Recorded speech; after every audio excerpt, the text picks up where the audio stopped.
Bonjour à toi qui passe par là, bienvenue sur ma chaîne. Dans ce topo lecture, je ne sais pas si tu vas être prêt, mais j'ai décidé de t'emmener dans de l'imaginaire, dans du policier et dans du contemporain, que ce soit de la littérature étrangère ou de la littérature francophone. Voilà pour le programme du jour et j'espère que cela va te convenir et que tu vas trouver des petites idées. Le premier livre du topo, c'est le volume du temps.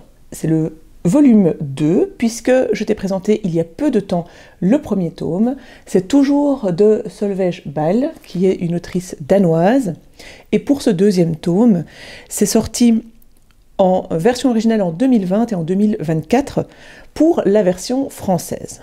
On est aux éditions Le Livre de Poche. Je t'ai donné très peu d'éléments pour le premier tome parce que, comme je te le disais, il faut découvrir petit à petit, chapitre après chapitre, ce qu'il va se passer pour Tara, qui, je le rappelle, s'est retrouvée dans une boucle temporelle puisque chaque matin, elle se réveille le 18 novembre et elle passe la même journée.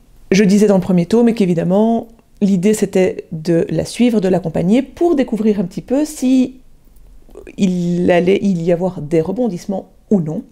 Et je te laissais un petit peu sur cette porte ouverte, sur cette phrase en suspens. Là maintenant, pour le deuxième tome, c'est vrai que c'est encore plus délicat de raconter ce qui arrive. Maintenant, alors soit tu ne veux pas le savoir du tout et tu passes quelques secondes, sinon, si jamais ça t'intéresse et que tu n'es pas trop dérangé d'avoir un, pour le coup, mini-spoil, je me lance. Pour ce deuxième tome, en gros, on est toujours avec Tara, qui est toujours au 18 novembre. Donc, voilà, tu te doutes, tout le premier tome, on est resté sur la même journée. Mais il y a vraiment pas mal d'évolutions, et même si on sait ça, c'est pas très très grave, parce que on évolue vraiment avec elle, et c'est assez intéressant de voir tout ce développement et ces différentes étapes par lesquelles elle passe, et puis son quotidien. Ici, dans ce deuxième tome, on va rester sur une temporalité identique, mais à présent, on va plutôt suivre Tara dans une sorte de nostalgie du temps, dans une nostalgie des saisons.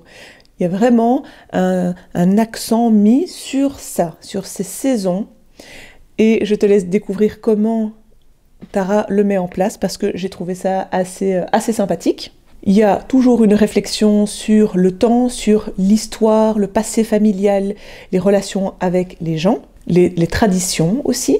J'aime beaucoup les vibes de cette autrice. Je trouve que son écriture de l'envie est plaisante, peut vraiment bien renforcer, faire ressortir ce côté nostalgique. Donc je trouve que c'est très bien fait. J'aime beaucoup comment elle écrit. Et elle arrive à distiller toute une ambiance aussi en lien avec son propos et ce qu'elle a envie de faire ressentir par rapport à ce que vit son héroïne. Donc je trouve ça très cohérent aussi en termes d'histoire, de fond et de narration et de ressenti. En tout cas, je trouve que tout ça se marie bien et j'ai l'impression qu'on ressent ce qu'on doit ressentir, qu'on peut avancer dans l'histoire comme elle l'a envisagé et prévu. Et j'avoue que c'est une histoire qui m'emballe bien et j'ai envie de découvrir la suite. Le deuxième livre du topo, c'est Gatsby de F. Scott Fitzgerald. C'est une nouvelle traduction de Jean-François Merle. On est aux éditions Pocket. C'est un auteur qui est américain, né en 1896 et mort en 1940.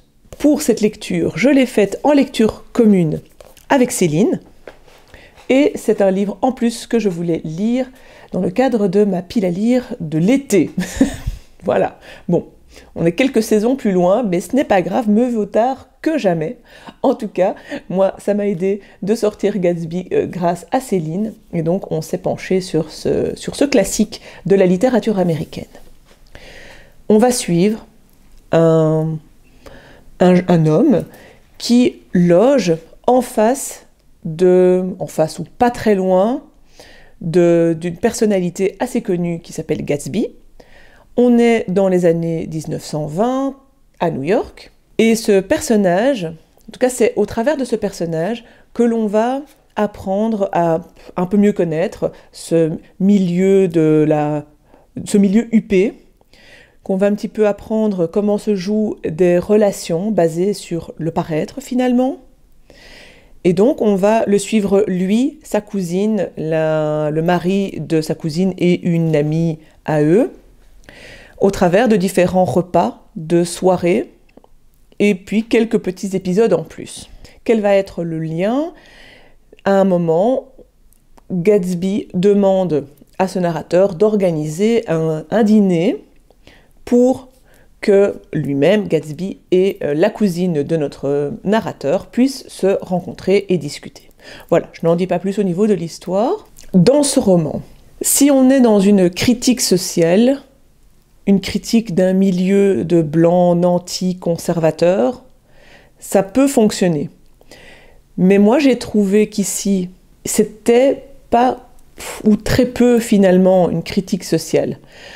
J'ai plutôt ressenti ça comme une aventure dans ce milieu-là, et cette aventure était assez déplaisante parce que le milieu, mais bon, je pense que c'est voulu, hein, mais c'était très désagréable parce que tous les personnages sont odieux, mais j'ai pas l'impression, en tout cas quand je lisais ce roman, je n'avais pas l'impression que c'était forcément voulu. Donc, je ne le saurais jamais. En tout cas, je n'ai clairement pas apprécié ces différents personnages qui illustrent finalement bien ce milieu, mais pas que, parce que, en plus d'être conservateur, machiste pour les hommes, raciste pour l'ensemble, donc très conservateur sur les droits pour les Américains, entre guillemets, pure souche, etc. Ils sont aussi imbus d'eux-mêmes, arrogants, ils aiment l'argent, ils sont très superficiels. Donc ça, c'est vraiment le tableau peint de ces différents personnages. Donc si on le voit comme une critique sociale, effectivement, c'est intéressant, mais ici, ce ne sont que quelques personnages, donc est-ce qu'on peut généraliser à tout le monde et en faire une vraie critique sociale? Je ne suis pas sûre non plus. Voilà, je ne me suis pas penchée sur la question, mais si toi tu en sais plus, n'hésite pas à me le dire ou à partager ce que tu as ressenti à la lecture de ces personnages. Je n'ai pas beaucoup aimé le style non plus de Scott Fitzgerald. C'est la deuxième fois que je le lis puisque j'ai aussi lu L'étrange histoire de Benjamin Button, dont j'avais adoré l'adaptation au cinéma, mais où je suis passée relativement à côté de l'histoire et du roman. Ici, ça n'a pas fait exception puisque je n'ai pas apprécié son style que je trouve non linéaire, mais on papillonne. Un peu comme ces personnages, on papillonne d'un moment à un autre, mais il n'y a pas beaucoup de liens du tout. Et je trouve que ce style-là fait qu'on relâche beaucoup notre attention de la lecture et on n'est pas impliqué, je trouve, comme on pourrait l'être dans la lecture. Outre ces personnages insupportables, j'ai trouvé que donc, les thèmes n'étaient finalement pas assez exploités. Je trouve que le titre porte très mal son nom parce que c'est pas vraiment ça. C'est pas vraiment lui qui est mis en premier plan. Alors, je trouve que la fin peut apporter certaines pistes de réflexion. Maintenant, elle me semble assez légère, entre guillemets, que pour que ça me laisse un impact. Je l'ai lu il y a quelques semaines et j'avais oublié que je l'avais lu.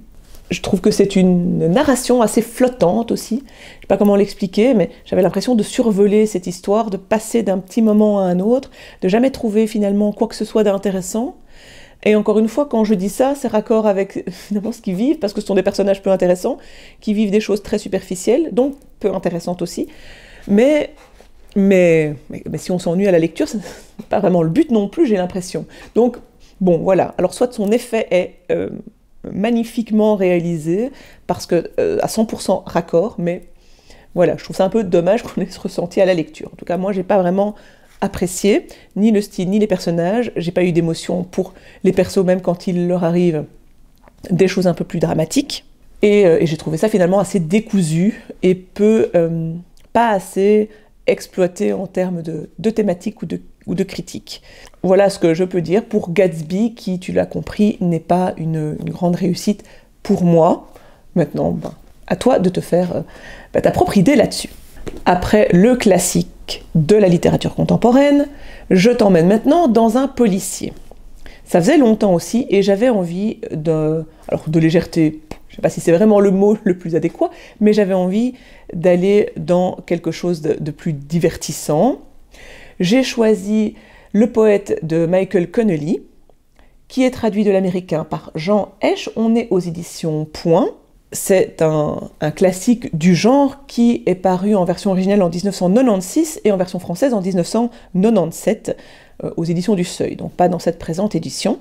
Dans cette histoire, on va suivre Sean, qui est un policier aux États-Unis qui est retrouvé mort dans sa voiture. On va vite conclure un suicide, mais son frère jumeau, Jack, qui lui est journaliste, qui connaît bien son frère, a de sérieux doutes par rapport à ce suicide. Il pense que ce n'est pas l'origine de son décès, et donc il va mettre tout en œuvre pour comprendre, décortiquer ce qu'il s'est passé, essayer de se faire entendre, et puis d'enquêter aussi.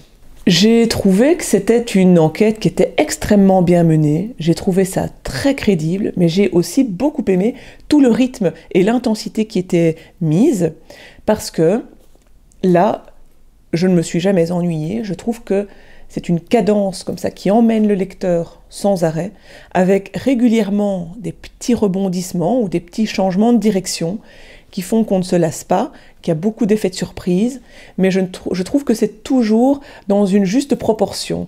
Et ça, j'apprécie énormément, en tout cas de plus en plus, dans mes lectures de romans thrillers, romans noirs, c'est que je dois percevoir la crédibilité, la cohérence, et j'aime quand c'est au plus près du réalisme et des faits, finalement. Et donc ça peut ne pas plaire à tout le monde, mais c'est vrai que moi, en tout cas, je recherche de plus en plus le réalisme. Et ici, je l'ai trouvé, on a cette enquête qui dure, qui prend du temps, qui patauge parfois, et puis on a des petits éléments qui font avancer l'enquête. On a les personnages que je trouve assez bien décrits aussi.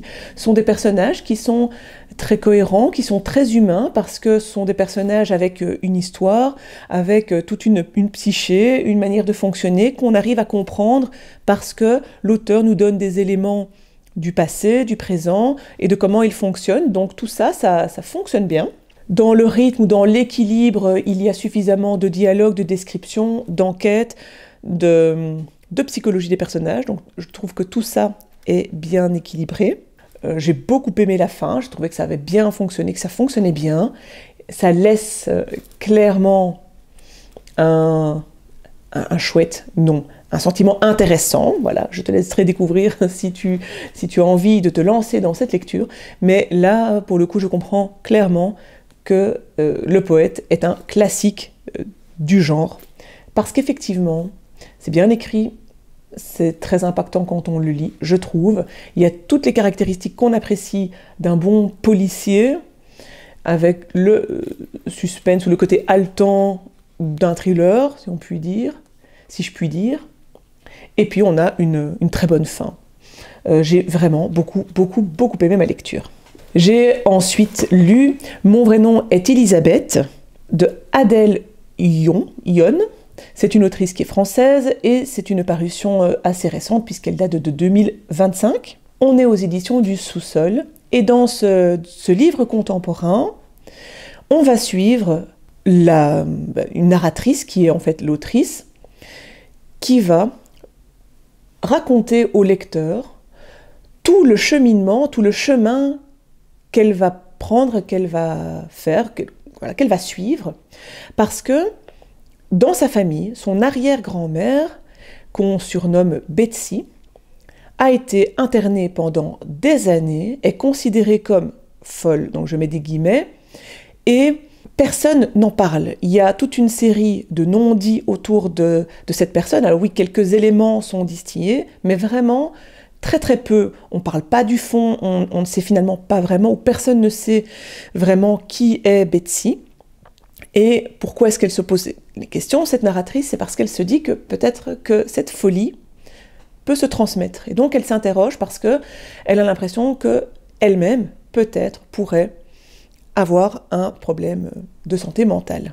Le parti pris donc de l'autrice, c'est d'alterner entre des passages où notre narratrice parle de la vie familiale, ses réflexions, ses difficultés, ses problématiques, et pourquoi est-ce qu'elle en vient à réfléchir sur ça. Et puis on arrive aussi à son enquête, entre guillemets, puisqu'elle interroge, elle ouvre les débats, elle essaye de libérer la parole auprès de son entourage et de ses proches, et donc on évolue vraiment avec elle, alors pas comme si, un peu comme si c'était une enquête finalement, une enquête psychologique. Et à côté de ça, il y a la partie un peu essai, non-fiction, parce que, alors là aussi c'est un peu du spoil, mais c'est différent, c'est difficile de ne pas parler de cette thématique-là pour le coup, donc pareil, passe quelques secondes si tu ne veux vraiment pas entendre la thématique de fond qui est abordée. Sinon, voilà, j'en dévoile un tout petit peu plus, une fois n'est pas coutume, mais on est dans la santé mentale, et en plus de ça, on est sur tout l'aspect de la lobotomie, parce que l'autrice apprend que Betsy a subi une lobotomie quand elle était internée, et donc elle va reprendre tout l'historique, expliquer quels sont les médecins qui sont intervenus, dans quel pays c'est apparu, comment ça a été fait, les conséquences sur les personnes qui ont subi cet acte plus qu'intrusif. Et donc on a cet aspect qui est de non-fiction qui va donner énormément, enfin ces éléments vont donner énormément d'informations, tout court au lecteur. Et donc on alterne vraiment ces différents passages. Il faut savoir que moi je l'ai écouté à l'audio. Et c'est vrai que peut-être que mon expérience de lecture-écoute est un peu différente que si je l'avais lu. En l'ayant parcouru, je trouvais que c'était quand même assez dense. Je ne sais pas si j'aurais eu le même ressenti à la fin de ma lecture papier. En tout cas, à l'audio, je trouve que ça passe très très bien. Bon, il y a quelques passages, notamment quand elle s'adresse à quelqu'un qui est un peu lourd et répétitif, parce que c'est un enchaînement de, je sais plus moi, Betsy, le fils qui, Betsy, le fils qui, le fils qui.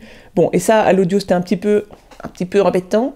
Parfois, il y a énormément de points, donc au niveau de la lobotomie, ou des détails descriptifs qui peuvent être quand même assez indigestes, assez longs, parce que elle va dans le détail, donc c'est très minutieux, c'est très détaillé, je trouve. J'ai l'impression que c'est bien recherché, mais ça peut être un peu long, en tout cas à la lecture. À l'audio, ça passe. À la lecture, je ne sais pas.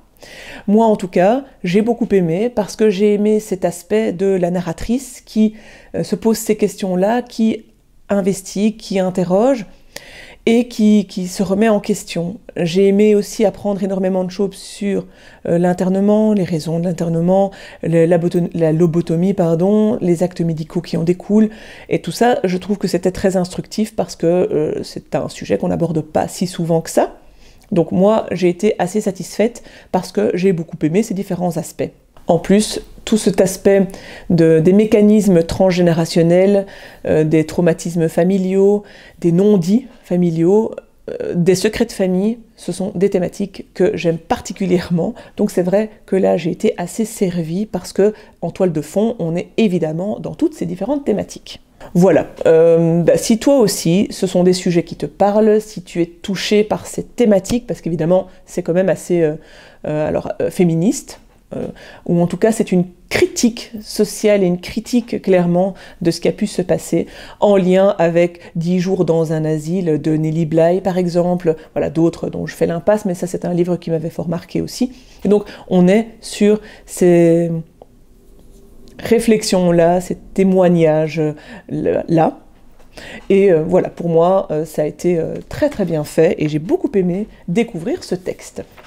Bon, si tu me suis, tu commences à avoir l'habitude non seulement des yo-yo, des variations de genre, mais aussi des variations de ce que j'ai ressenti ou de ce que j'ai pensé des différents livres. Ici, on redescend un tout petit peu.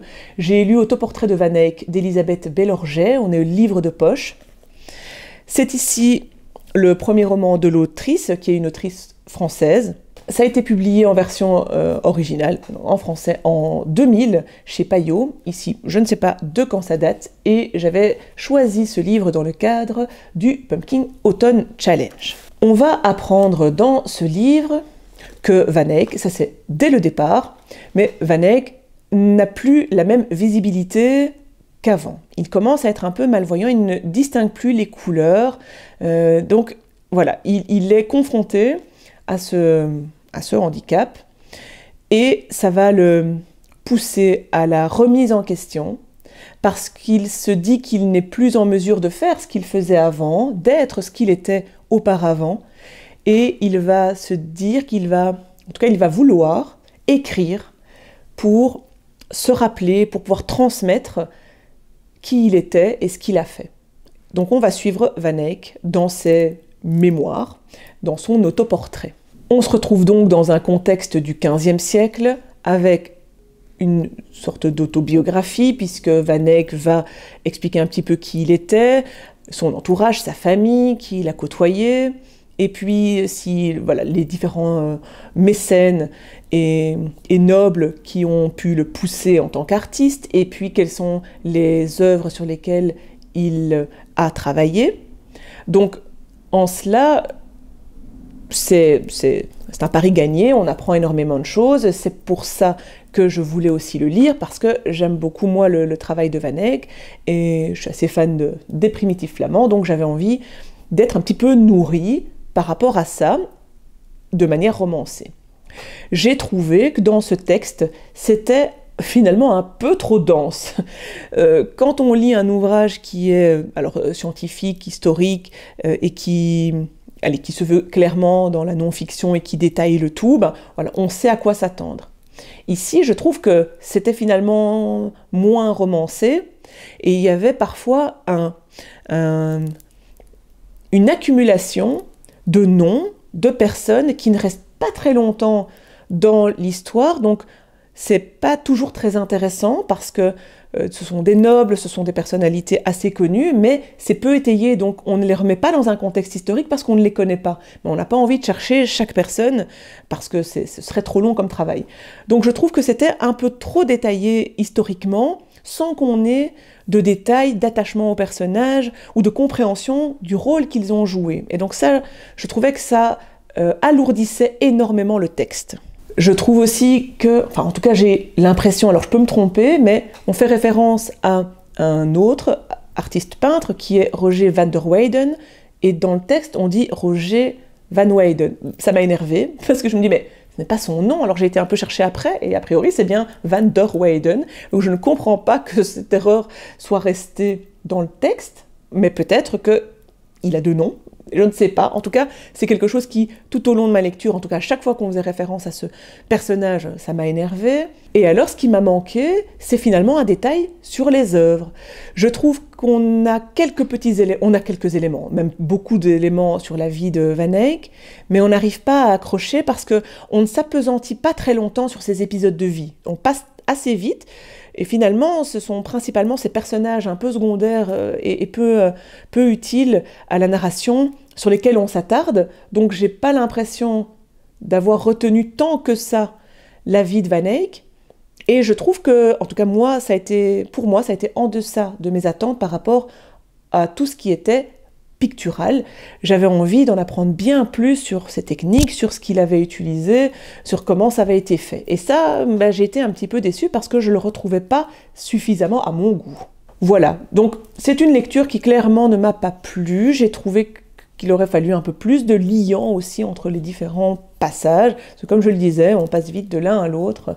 Et donc, j'ai pas vraiment apprécié. En tout cas, j'avais envie de vite passer à la fin, ce qui n'est évidemment pas un très bon signe. Voilà pour Autoportrait de Van Eyck. Puis je termine en remontant un petit peu parce que je n'avais pas envie de te laisser sur quelque chose d'un peu négatif. Donc je te présente en dernier Méduse de Martine Desjardins. On est ici aux éditions Neptune et c'est la collection poche des éditions La Talente. C'est une autrice qui nous vient du Canada et c'est ici une publication de 2025, mais pour cette présente édition. Là, on est dans de la fantaisie, voilà. Je ne pouvais pas non plus te présenter un topo sans lecture de l'imaginaire. Ici, c'est un personnage qu'on va suivre qui va être surnommé Méduse dès le départ par son entourage, sa famille, ses parents.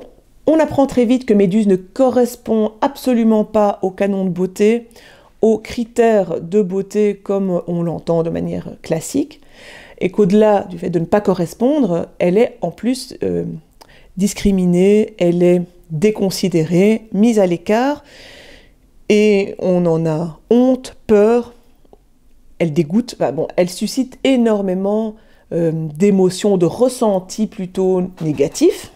Très rapidement, en tout cas assez jeune, vu comment elle est, ses parents décident de la confier au bon soin d'un institut qui, tu te doutes, n'est pas le petit institut dans lequel tu as envie de faire une petite retraite, même pour un jour, parce que c'est un institut détestable, géré par des gens détestables, et donc on va suivre cette vie de Méduse dans cet institut. Comment est-ce qu'elle va grandir? Comment est-ce qu'elle va pouvoir peut-être un jour s'approprier sa vie et finalement allez, évoluer. Je cherche mes mots parce que je ne peux pas vraiment te dévoiler non plus comment ça va évoluer. C'est un roman assez court et il y a tout un dénouement qui est extrêmement clair, lisible, limpide. Bon, moi j'ai beaucoup aimé parce que j'aime comprendre le propos de l'auteur, de l'autrice en l'occurrence, et ici on l'a. Moi j'aime beaucoup ça quand il y a une histoire mais qui est réfléchie et qui donne des clés au lecteur.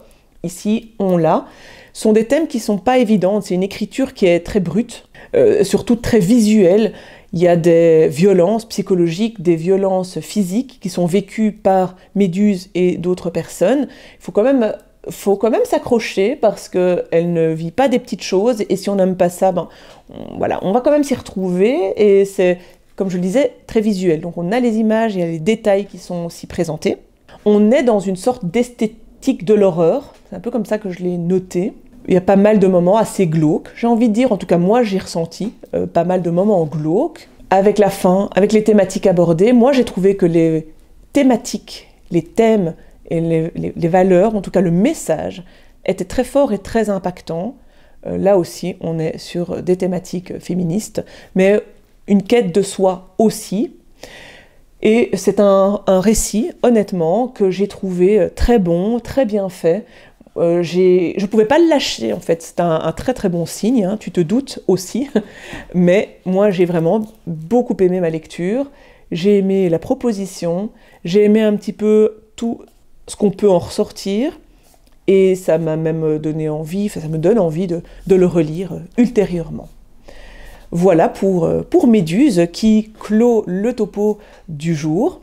Bon, tu connais un petit peu le laïus de fin. Si tu veux soutenir la chaîne, tu sais ce que tu peux faire parce que un like, un commentaire, un boost, tout ça, ça aide grandement, enfin je pense, la chaîne. Je ne sais pas jusqu'à quel point il faut soutenir pour que ça fonctionne et que ça aide, mais moi en tout cas, chacun de ces petits gestes montre qu'il y a quelqu'un derrière qui apprécie ce que je fais, donc ça me fait toujours plaisir aussi de voir vos différentes réactions. Et merci à tous ceux qui, de près ou de loin, y contribuent. Ceci étant dit, je te dis à très bientôt pour une prochaine vidéo, et en attendant que le plaisir de lire soit avec toi.